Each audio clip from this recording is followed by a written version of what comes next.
大家好，我是扫地僧。大家有没有想过一个问题？在古代，为什么皇帝一个人可以统治几亿人呢？我小时候在电视上看到皇帝在朝堂上大声训斥那些大臣，而大臣们都一个个唯唯诺诺、战战兢兢的时候，我就在想，那些大臣为什么不上去冲那个皇帝一下呢？你们这么多人，皇帝却是一个人呢？当时有个长辈跟我说，那是因为皇帝有侍卫，大臣们还没动手就被侍卫抓起来砍头了。那我又问到，那侍卫为什么要听皇帝的话？他又跟我说，皇帝有军队，谁敢不服？我又问到，那军队成千上百的人，为什么要听皇帝一个人呢？那长辈想了想，就跟我说，那是因为跟着皇帝有肉吃，有钱分。我又问，那他们这么多人干嘛不抢啊？把皇帝的肉抢了，分了不就行了吗？那长辈就不说话了。其实这里面隐藏着当老板、当领袖、当老大的核心秘密，你们谁能够领悟呢？今天我将会分享给大家一个非常牛的东西，叫做地黄树。这个地黄树不仅仅是对我们当老板的人很重要，其实对每个人都很重要的，因为地黄树是可以应用到日常人际关系当中，还有男女关系当中等等。如果你们是凭直觉去跟别人相处，如果你们没有学过地黄树的话，毫不夸张的讲，你的公司不但做不大，而且可能很快就会倒闭，你的老婆或女朋友也有可能离你而去。其实如果我们要走进上流社会，如果我们要成为一个管理人员，我们或多或少都要了解什么是地黄树，我们要懂得怎么去操控人心，让别人愿意为我们打工。所以你能不能听懂这部影片就很关键，因为这就决定了你是控制别人还是被人控制的人了。但开始之前，我还是强调一下，这个频道是专门培养企业家、资本家、有钱人的。如果你想免费的获得这方面的资讯，你可以考虑订阅我的频道，然后打开小铃铛。我真心的祝福为这部影片点赞的兄弟姐妹们早日达到财富自由。如果这部影片对你有用，也希望大家可以无私的把影片分享出去。好了，话不多说，我们直接上干货吧。首先，我们先要了解什么样的人可以成为领导者。在最初的原始社会，每个个体都是独立的，没有谁统治谁的问题。比如有一个人叫胖虎，他身体强壮，性情狠辣，就可以肆无忌惮地抢夺别人的食物，威胁他人的安全。但是他依旧没有统治其他人的想法。和胖虎相比，大雄身体弱小，平时获取猎物很困难，还要随时应对同伴的抢夺。和大雄有同等情况的还有小夫和哆啦 A 梦。面对残酷的自然环境，还有凶恶的同伴，同病相怜的大雄、小夫还有哆啦 A 梦，为了生存结成了联盟，狩猎。他们三个人合作抢夺别人的猎物，也就是三为一体。他们三人虽然身体弱小，但是兄弟齐心，合体无敌。连强壮又凶狠的胖虎也不是他们三个人合起来的对手了。胖虎平日里习惯了仗势欺人，为了恢复昔日的局面，对他们三人说道：我要加入你们，有好处跟我一起分，有强敌我帮你们打，你们要是不答应，我就跟别人合伙干掉你们。他们三人权衡下，答应让胖虎加入，于是三人变四人，战斗力再度加强。他们也不去狩猎了，专职抢夺别人打回来的食物。在抢夺食物的同时，他们还严防别人像他们一样结党，一旦看到其他人有团结的苗头，就坚决打压。渐渐的，当地的所有人都开始受他们的胁迫，私人团体开始领导和统治整个人群，部落形成了，私人团体成了部落的长老，确立了领导的地位。随着部落人口增多，各种矛盾也随之增多，各种业务也随之增多。长老们为了解决矛盾，优化管理，开始制定了律法，并招收有管理才能的小弟帮助他们管理部落，这就是官僚阶层。你们有没有发现，谁最终能轻易做老大、做领袖？其实就是最开始最有优势的胖虎容易坐上老大的位置。那么这就引出一个推理，只要我们现实社会中发挥出我们的一个极小的局部优势，就可以做一个企业的老板，就可以做一个企业的老大。假如你创业，只要你比你那几个合伙人更加有业务的优势，你发挥你那个优势，就能够当老板、当老大。每一个英雄的灵魂都是孤独的，每一个皇帝都是寡人。如果你想成为强者，那么你就要明白，强者的路上你只能靠自己，你的父母、亲戚、朋友、同事都是靠不住的。你要成为强者，你就要变得与那些弱者不同。你就必须要学会欣赏孤独，因为这就是一个孤独的路途。你的心思必然是凡人所不能理解的。你的亲人朋友如果是凡人，他们就会情绪化，就会伤害到你的心思。比如今天很多网民都认为我很狂妄，狂妄的不得了，认为我有很多缺点需要立刻改正。我想说，每一个人都有很多的缺点，但真心没有必要改正。我只关注我的优点，并且每个小时都发挥自己的优点。24个小时连起来就是优秀的一天，365天连起来就是优秀的一年，100年连起来就是优点发挥了一辈子，就是一个优秀的人了。我们要思考一个很重要的问题：为什么我们要去听那些赚钱比我少的人的话，去改变我自己呢？很多人有一个错觉，他们可能小时候就从老师的口中认识到一些儒家的思想，他们认为听爸妈的话就是孝顺。但你有没有想过，如果你是按照他们说的道路去走，你最多也只能是他们那个层次和水平。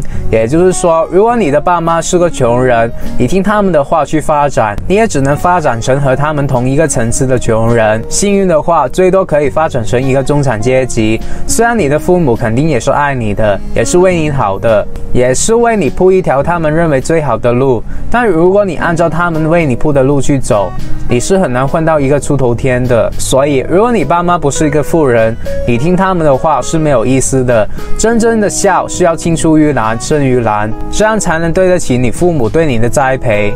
所以我们要做的就是要成为一个强者，而每个强者都要有一颗坚强而倔强的心，只有保持这个心，才能过着坚强和倔强的人生。强者不需要弱者的欣赏，不管是爬到人生高峰还是没有爬到人生高峰，强者只需要孤影自怜，自己欣赏自己，自己鼓励自己，自己给自己加油，不向任何无知而暴力的思想还有意识形态低头，也不参与低层次的人的废话式的对话。很多的网友老是劝我要低调点，要学会温柔，他们为什么要劝我？其实他们自己都不知道。答案很简单，没有人喜欢异类，一个优秀的人就是异类。这些人潜意识都想让我变得跟他们一模一样，让我认同他们的思想，只是这永远也不可能。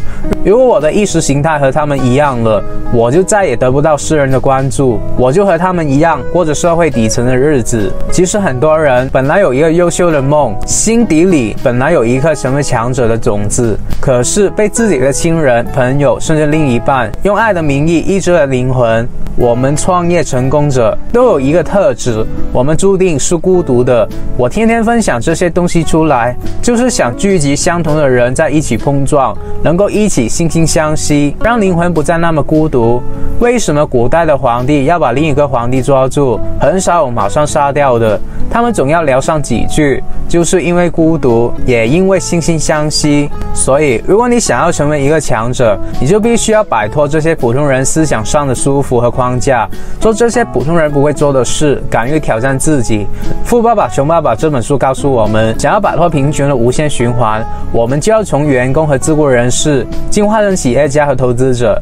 而当你一无所有的时候，唯一能改变你命运的就是创业。古代也一样，古代的创业就是打江山，现在我们创业就是开公司，就是去找赚钱的机会。随着移动互联网的发达，我们不需要再开一家实体店卖水果了，我们可以在互联网上免费的创业，免费的赚取暴利。比如像我一样成为 YouTuber， 我为大家实测了大半年左右，我发现这样创业非常有利于白手起家的兄弟姐妹们。你们可以通过 YouTube 的广告收入、接服务业或者联盟行销等等赚钱。只要你有足够的流量，你就不用怕赚不到钱，也没有地区或语言的局限性，大家可以随时随地的工作，甚至在旅行的时候也为你带来被动收入。所以我很推荐每个想要摆脱无限轮回生活的人，先从自媒体开始创业。那该怎么获得流量呢？为了解决这个问题，我当初就参加了小船的 YouTube 金牌运营课程。这个课程的门槛并不高，但却可以获得小船经营 YouTube 的秘密，所以我很推荐每个人参加。基本上小川的课程就解决了大部分关于 YouTube 操作上的问题，有不懂的也可以在小川的 Facebook 群组发问，大家也可以在群里得到很多成功 YouTuber 的解答。我能把这个课程推荐给大家，是因为我本人也参加过。如果你们想要摆脱打工的日子，想要给家人一个更好的生活，不想再浪费时间了，大家可以先点进去我影片描述栏上的链接，拉到最下面有一个免费的网络研讨会，大家可以先试听一下。我建议大家，如果现在报名参加的话，可以用到链接里我为大家争取的最优惠价格，然后节省不少钱了。所以我们必须要知道第一点，当领袖的人都一定是孤独的，你管理越大，越多人的公司，那种关系网络就越复杂。那假如你完全不懂地黄术，但是处理人事关系，你都会被搞得头昏脑胀的。在如今社会资讯这么发达，这个全球化的时代，我们都知道一家公司并不是靠个人就可以得到天下的，我们需要拥有很多团队和人才，所以我们必须要想办法让团队里所有的成员相信我们公司的企业文化，跟我们一起真心诚意的打拼天下。我告诉你们，其实在这个社会里，能够赚大钱的人跟你的工作能力没有太多直接的关系，更重要的是你能说服多少人愿意为你打天下。比如我自己最欣赏的一个皇帝，这个皇帝是草根流民出身的，却白手起家得到了天下，他就是刘邦。刘邦曾经有一次跟他的大将军韩信聊天，刘邦知道韩信是一个非常擅长带兵打仗的将军，所以就问韩信，如果我再给你一些士兵，你能管多少个？那时候韩信就跟他讲，多多益善，也就是说，无论多少的士兵来到韩信的团队里，他都有信心能够把他们带好。大家看见了吗？韩信就是一个能力非常高的人，而且非常自信。但是韩信讲完这句话的时候，话题一转，他带着很佩服的心情对刘邦讲，你最厉害的地方并不是懂得如何去攻城略地，如何去排兵布阵，而是懂得怎么样去收买人心，然后让全天下所有第一流的人才全部流进你团队里，帮你去打天下。马云也是这样的。马云懂技术吗？不太懂，他是一个英语老师出身的。阿里巴巴这个电商平台，他只负责用，还有给意见，真正去干，去把这个平台实现的是他十八罗汉团队里的人，还有其他工程师。为什么所有人都听他的话，都为了马云的梦想奋斗一生呢？就是因为当马云在当老师的时候，领悟到如何演讲，领悟到如何管理学生，领悟到与地黄术不谋而合的知人知法。就像在古代几千年前，有一个人叫韩非子，他是秦始皇最尊敬的一个军事家。他指出了一个道理，这个道理与当时意大利的一个权谋家马基雅维利提出的道理几乎是一样的。他认为最差的皇帝就是要做一个人见人爱的皇帝。为什么呢？原因就是当一个领袖对他所有的下属完完全全的付出，完全为了他们着想的时候，这个皇帝只能够得到别人的赞赏。但是当公司或者国家有重要或者紧急事情发生的时候，通常这些人都不会接受皇帝的命令，这种皇帝是最下品的皇帝。但现今很多人都被误导了，他们认为历史上的皇帝或者一些伟人都会有一个伟大的一个形象，然后他们就认为当一个好的领袖就要学习当一个伟人，要做到人见人爱。其实真正历史上成功的伟人并不是人见人爱的。那为什么社会要把这些领袖包装成一个圣人呢？很简单，因为当大多数的人认为你是一个圣人的时候，他们才会崇拜你，才能方便你管理。比如华盛顿这个人在历史上非常的出名，而且我们读书的时候读到他的历史也会觉得这个人非常的伟大。其实他是不是真的这么伟大呢？一个很重要的概念，历史通常是由胜利者所写的，那么失败的人呢，没有机会写他的历史。一般的人都会记得华盛顿就是一个诚实的人，大家都听过这个故事，就是华盛顿小时候不小心用斧头砍了一个樱桃树，然后他就很坦白很诚实的向他父亲认错，这就成就了一个神话，开始不断的流传下去，变成了每个人都认为是事实的流言。但其实现实不是这样子的。当时呢，华盛顿传第1版到第5版的销量并不是很好，结果这个出版社就开始跟那个作者提出了要求这个作者加一些神奇的元素在里面，让这本书卖好一点。结果他们在第6版就加了这个华盛顿砍樱桃树的小插曲。从那个时候开始，华盛顿传就变成了非常流行，销量也增加了。从此过后，他们就将错就错，把这个当作是一个事实。一直到今天，每一个人都认为华盛顿是一个很诚实的人。那么华盛顿到底是一个怎么样的人呢？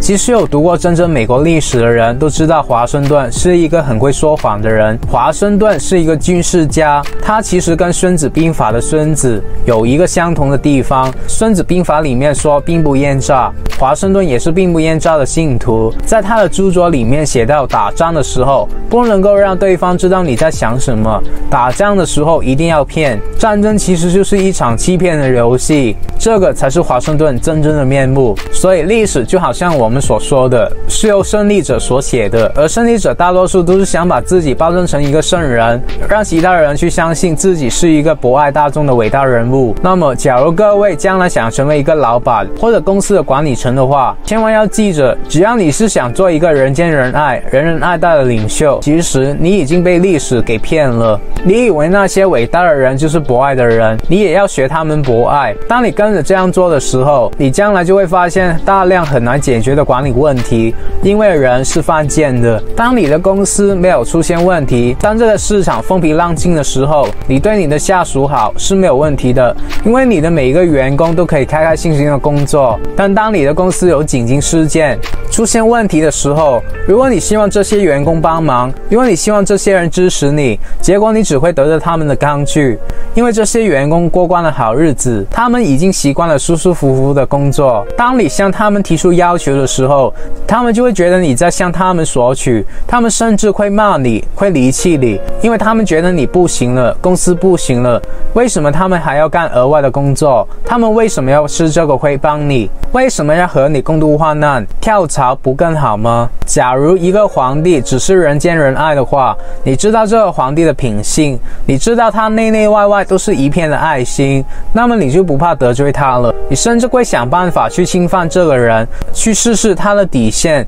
因为你知道这个人里里外外都是宽容的，你知道就算你侵犯了他，他还是爱你的，他还是能够接受你的错误。这种领袖有用吗？一点用都没有。所以做老板一定不能做一个人见人爱的老板。孙子认为人见人爱的领袖是最下品的，那相反，每个人都怕的领袖就是中品的领袖。当每个人都怕你的时候，有什么好处呢？做一个人见人怕的老板，很容易就能带领所有的人做任何事，因为当你的下属每天战战兢兢的做事，他们就不敢犯错，甚至他们会因为怕你而做更多额外的工作。刚才也提到，人是犯贱的，你对他们好的时候，他们慢慢就会觉得这是他们应该得到的，他们习惯了你的给予。当你有一刻给不了他们的时候，甚至你向他们索取的时候，他们就会愤怒。所以中品的老板就是把这反过来，他们只会向下属索取，不给予，让下属不断的给公司付出。当这些下属付出的时间和薪水越来越多的时候，也就是他们在你的公司付出成本越来越多的时候，他们就更离不开你了。就算当你公司有难的时候，他们也不会离开你，因为他们要放弃的成本是很高的，而且他们从进来公司的那一刻起就习惯了为公司付出，也就是说他们的奴性是很长的。人见人怕的领袖，最起码没有人敢得罪他，没有人敢去侵犯他了。那么这种领袖就有一种东西叫做权威，这种让每个人都怕你的做法是能够维持长久的，而且是能够得到长远利益的一个做法。但这也只是中品，真正最上品的领袖是让人觉得又爱又怕的领袖，因为又爱又怕的这个情绪会让人生出敬畏之心，也就是尊敬。第一种人见人爱的领袖，其实等于是一个没有界限的领袖，就好像我们常常说的慈母一定会出败儿，其实也是这个原因，因为慈母没有划清界限，所以才会有另一句话叫放下出孝子，严师出高徒。严师也就是第二种领袖。为什么他们能教出高徒呢？就是因为他们的界限画得非常的明确，让徒弟不敢僭越。当然画得太过明确的时候，受控制的那个人就会觉得完全没有人情味，所以我们才要当第三种最上品的皇帝，让人又怕又爱的皇帝。他是有界限的，这界限也非常的明确，你不能够随便的进入。但当我们看到你表现好的时候，我们的界限就会打开一点点，让你看到我们内心里面的世界。这一种领袖就制造了一个很神奇的魅力，也让别人肯为我们卖命，肯为我们服务。这种领袖是最特别的。其实呢，这一种做法并不只限于做领袖，也不只限于做老板，甚至在人际关系，甚至在感情生活里面也要这样子。你们可以想象一下，在男女朋友之间或者夫妻之间，其中一方，比如说一个女人对她的那个丈夫千依百顺的时候，对方就会开始得寸进尺。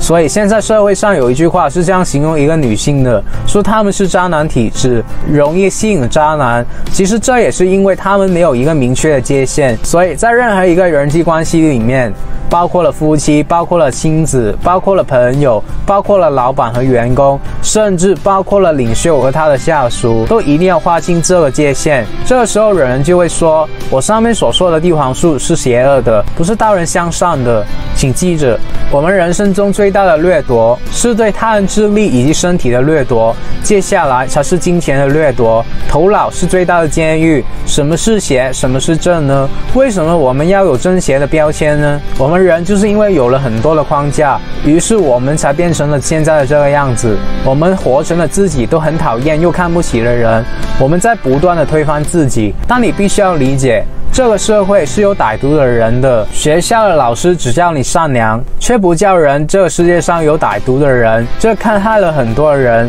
让很多的人吃了个大亏。这节课社会不上，老师不教，父母也不教，这是最大的恶。不教人战，就送人上战场，视为不仁。这个社会就是一个战场，我们不懂，所以我们损失。无论是人际关系还是生意，都是因为我们不懂。我们不懂就会被社会猎杀，我们懂了，我们不想去猎杀别人，只求不亏。善良的人就应该防范这个世界。你无限制的对一个人好，这个人就不会帮你当人看，就会侮辱你，就会骂你。你要保存你的爱，让他们去争取，他们就会明白了，他们并没有那么值钱，他们其实根本就活不好。你不要无条件的帮助某些人，某些人不值得帮。很多人没有本事还恶毒，他们靠着恶毒去坑善良的人。善良的人要学习一些为人处事的规则，而且不要去惩处那些人。放自己的血没有必要，自己的钱是用来优化自己的，不是给别人拿去挥霍的。这一点大家要切记，切记保护好自己的金钱，让自己过得越来越好。一个愚蠢的人，一个地位不对等的人，给他们希望就会产生恶。他们不需要希望，别给，他们要的是轮回。我们总是被教育的太善良了，而没有攻击性，从而忘记了我们是猎人。当我们忘记了我们是猎人的时候，我们就是猎物了，就是别人的盘中餐了。社会是残酷的，现实的各种妖魔鬼怪，各种没有底线的人到处都是。别只叫大家当好宝宝。好了，当大家醒过来的时候，你还有钱，或者你还年轻，或者还有赚钱的能力。只要你们能在我今天说的内容里面找到一两句话是有用的，能够帮助自己的人生过得好一些，我就心满意足了。如果你们不想错过能够帮助你们醒悟的一切免费信息，我还是建议你订阅我的频道，然后打开小铃铛。我祝福为这部影片点赞的兄弟姐妹们早日达到财富自由。好了，我们下个礼拜再见，我们不见不散。